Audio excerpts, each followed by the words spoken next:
When I first went to college, I met a guy named Micah during my freshman year. He was strange, but he seemed harmless at the time. He was 6 feet and Dominican mixed with Korean. He was 2 years older and was studying graphic design, while I was studying psychology. Well, it wasn't a friendship per se, but I would often see him around campus. We started to get to know each other, and I found out that he was an okay guy. The school year came and went, and I stayed on campus to take a summer class. When I went to the library to study on the computers, I saw that Micah was there. Apparently, he was taking a summer class as well, which brought a smile to my face. So on Friday, Micah and I were spending some time together in the lobby of the girls' dorm looking at photos from when I went to the beach with some friends a few years ago. As we were looking through the photos, Micah complimented the photos, which showed me in a bathing suit, causing me to feel good about myself. I was also not feeling well, and when I would show it, he rubbed my back and told me to drink some water. I felt comfortable around him. Now, this next part needs some context. When Micah and I would hang out with any of his guy friends, the former would talk about his last relationship with his girlfriend. He would bring up all the stuff that they would get into. So he knew how to leave a good impression on a girl, which made me curious about him. When he touched my back, showing his concern with my well-being, I made my move. I got out of my chair and went away from the table that we were at and sat on a small couch while I gave Micah the look. He got the hint. We grabbed our things and headed somewhere else.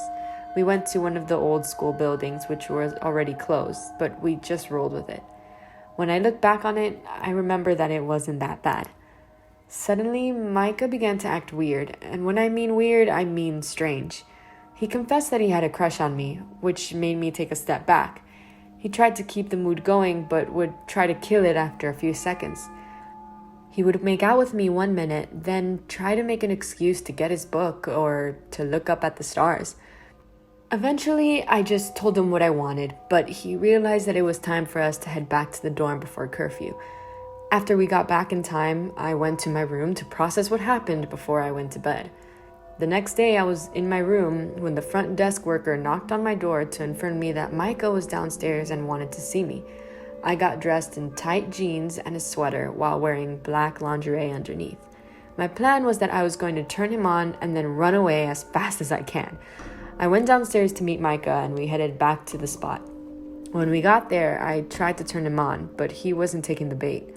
I later told him what my plan was. He claimed to have no memory of what happened last night and that I was with his split personality named Trevor, which I didn't believe for a second. I kept my distance but continued talking to him, slowly rebuilding the trust between us.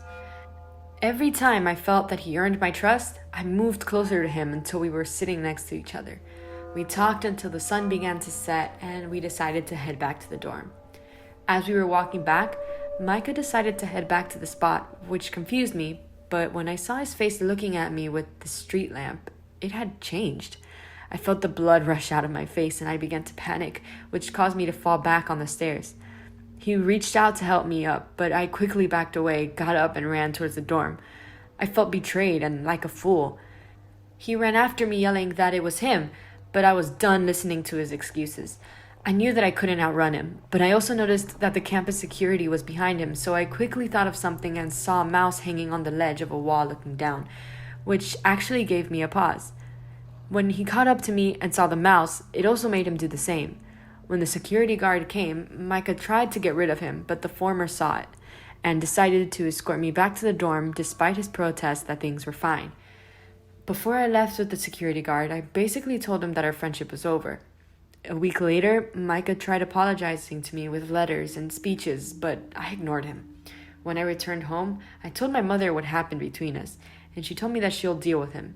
I returned to the school with my mother, and here came Micah with another apology. I left him with my mother, and when I came back, she told me to keep my distance. So when Micah tried to talk to me, I yelled at him to leave me alone, even if it made a scene. One day, I found out that he left the school, which was a relief to me. I graduated college with a degree and focused on enjoying my own life.